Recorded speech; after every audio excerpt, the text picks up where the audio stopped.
Ladies, I officially call to order this meeting of the High Tea Society Old Maids Chapter on this, the first day of January 2021. I see we have some fellows here too.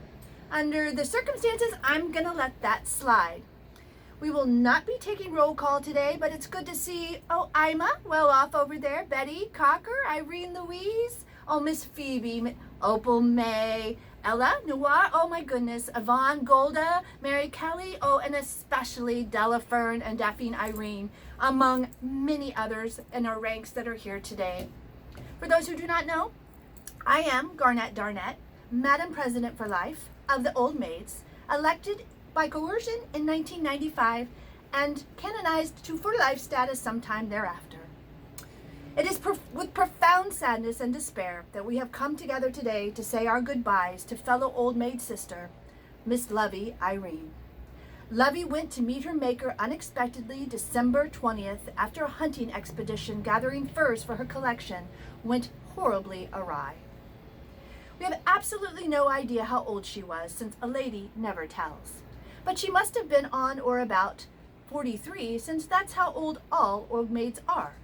She leaves behind no children that she knew of, and 8 or maybe 7 husbands, some living, some dead, and some who just wished they were after she chewed them up and left them penniless. She was preceded in passing by the infamous adult fiction writer and noted pet psychic, Miss Bubbles Devereaux Dupree, whom we all fondly remember and miss. Lovie, over the years, was awarded several titles, including Best All-Around Old Maid, and more than once won the BITCH Award, and she briefly served as Sergeant at Arms. She was determined that she deserved this position, she said, because of her beautiful and well-formed arms. However, it was determined that the one responsible for bringing the group to attention cannot also be the one causing all the ruckus. Della Fern took over this responsibility soon after being hailed a hero for putting out an actual fire and saving us all. Lovie was known as a great housekeeper. Every time she got divorced, she kept the house.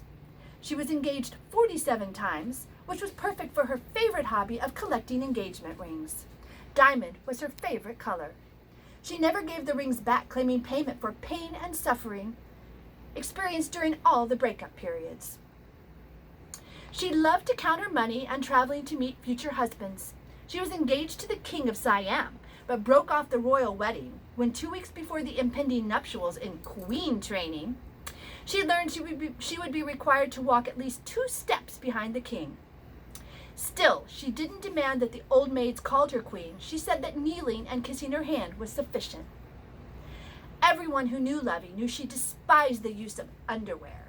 She did not understand why anyone would want to put their most precious and private parts in a bind, and as such is credited with the invention of crotchless panties.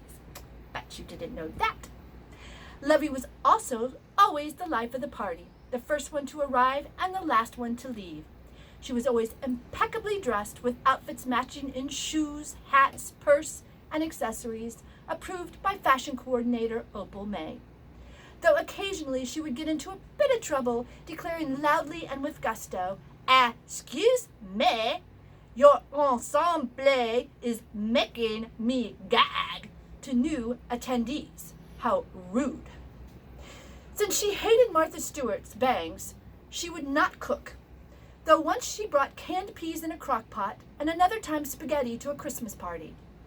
The party hostess, Miss Minnie, found it so distasteful she chucked it out the back door. Irene Louise, our crafty hospitality chair, took pity on Lovie after and gave her a consolation prize that still stinks of maple syrup to this day. Etiquette chair, Miss Phoebe, you often used Lovie as an example of what not to do, and admonished her repeatedly that keeping one's legs together is a ladylike thing to do. Historian Wanda made many photo albums over the years, but since everything was always about Lovie, she wasn't happy unless she was in every photo.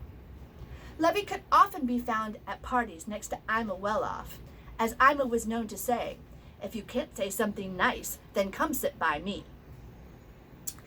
Lovie Irene was bigger than life, a force to be reckoned with, a personality that filled a room. I half expect her to pop out of a cake right about now, happy to be at her own funeral and hearing all the wonderful things that everyone has said about her here today. She was everyone's best friend, and she was mine.